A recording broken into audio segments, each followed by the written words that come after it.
Alright.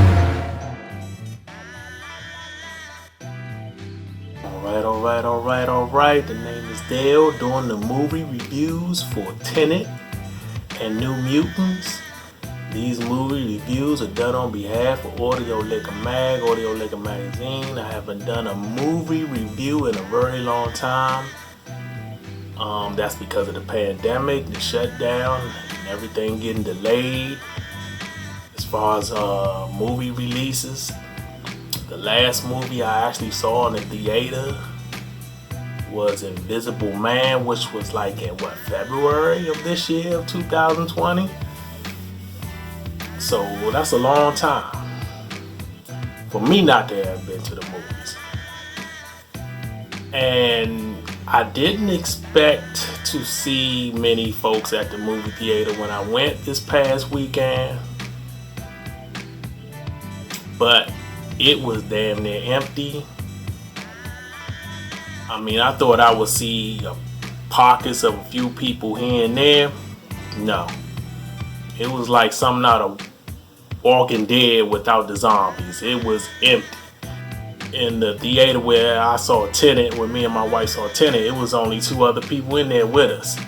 And then when we went to go see New Mutants afterwards, there was nobody in the theater but us 2. So it was very empty in there. With that being said, going to get into the review of Tenet. This is a sci-fi action spy thriller which stars John David Washington, who is the son of Denzel Washington. This is the black version of James Bond. This is probably the closest we're going to get, because I don't think they're going to actually do a black actor as the lead as the actual James Bond in the actual James Bond franchise. But you never know. So this is the closest thing I think we're going to get to it. At least in my lifetime. But I could be wrong. And the movie, basically, from my understanding, is about saving the world from a weapon that can wipe out the past, which was manufactured in the future, which allows the villain, who has his hands on this, to move backwards through time. Now, this is not your typical time traveling movie, because the movie never really shows you going back years.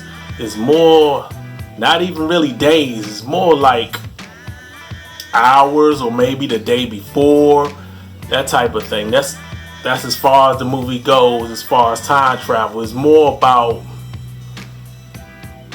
a sequence of events going back in time within that day, if that make any sense. And the movie also stars Robert Pattinson, who's the new Batman. Then you got Elizabeth Debicki, and even Michael Caine makes a very short appearance in this film. He has a very short scene in this movie, and the film is directed by Christopher Nolan, who is considered by many as one of the best. Now, he's made a few movies that I didn't really care for, like Interstellar was good to the end. I didn't like the end at all. And Dunkirk, I thought was very well made, but on the whole, it was just a solid film, a very solid film, not nothing great. You know, I didn't like I ain't gonna say I didn't like. I didn't really care for the third Batman in his Batman trilogy. The one with Bane as the villain. I thought it was alright. It was a little disappointing. I guess my expectations was real high after Dark Knight. I think Dark Knight is one of the best movies ever made. It's definitely the best DC comic book movie ever made, in my opinion. I know people are fond of the first 2 Superman movies back in the day, like in the 80s and late 70s, but Dark Knight is the best DC movie to me, and one of my favorite movies based off a comic book in general. Probably is definitely in my top 5. So with that being said, he's made some winners, but he's had a few that I was kind of like, they alright, And Tenet has been delayed like 3 different times due to the pandemic. I believe it was supposed to come out early summer, if I'm not mistaken. What I like about this film, Tenet, is the action scenes when they go in reverse. I thought the special effects were very well done. The film kept my interest from start to finish. Had a few funny moments.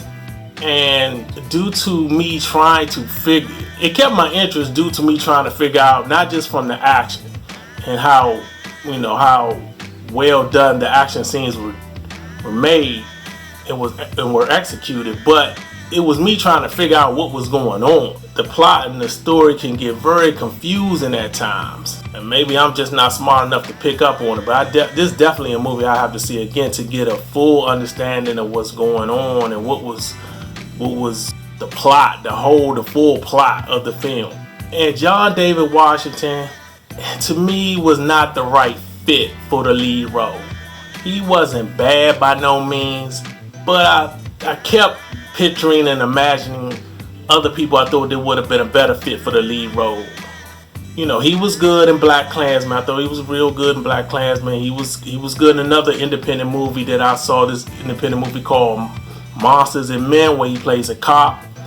Check that out if you haven't seen it. I believe it might be on Amazon or Hulu. But I just didn't think he was the right fit for this particular film. I'm happy that he got the lead role. I was surprised that he got the lead role in a Christopher Nolan film, but I just thought somebody would have been better. I think the film would have been better served with another actor as the lead, if that make any sense. And Tenet is a big budget film. It's entertaining. It's good but not great. It's not a must see. You don't have to rush to the theater to go see it. Even though I never got a full understanding of the story, and it was a lot of talk and a lot of buzz about not being able to understand the dialogue in this film due to, I guess, the surround sound, the tone of it or whatever. But I didn't find that being a big issue. I had just a little problem understanding the dialogue every now and then, but I thought that was made to be a bigger issue than it was, actually, in my opinion. So I'm going to give Tenet a B. Like I said, you can wait. I know people may be kind of leery of going to the theaters with COVID still hanging heavy over our heads. But I actually think going to the theater is safe. Going to the movie theater is safer than going to a restaurant or even to the grocery store. Because based on our experience this past week, there wasn't nobody there. So you really don't have to come in contact with anybody. You don't really have to touch anything, basically. You don't have to get food from the concession stand. That would make it even safer for you there. But I know people gotta have that popcorn. But anyway, I didn't feel like I was in danger of getting COVID. I felt more safer at the theater than I do at the grocery store. So with that being said, I'm going to move on to New Mutants. This movie should have came out like 4 years ago. 4 or 5 years ago maybe. It might be that long.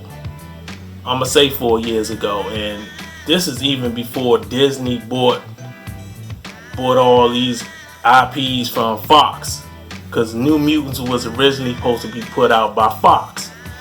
And then Disney came and snatched up all their IPs, all their comic book characters and other franchises they had.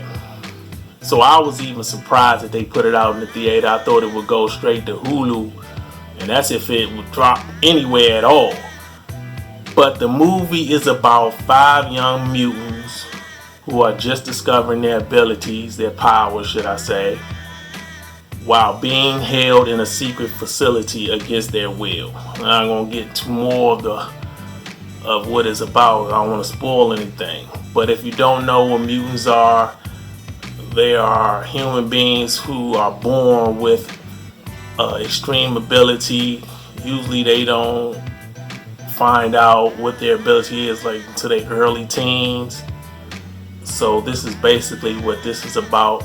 These young teenagers discovering their abilities and power and how to control it. And it's like a horror slash action superhero flick. And I don't think it pulls off neither one very well. It doesn't totally work. I thought the movie was watchable but forgettable.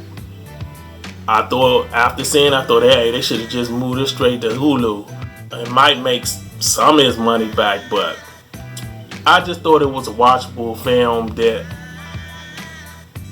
had I not seen it for free, basically, I wouldn't have paid to see it. I mean, me being that I read New Mutants comics when I was a kid, it was good to see characters like Wolfbane and Cannonball and Sunspot on the big screen. I will say this, I would like to see another movie with these same characters played by these same actors, because I think the actors fit very well in those roles, and I would just like to see a better version of this movie now that it's under Disney. But we probably won't get that anytime soon. I would give New Mutants a C+. Like I said, it's not a bad movie, but something you can wait on. So I'm finished. There you have it. I'm done.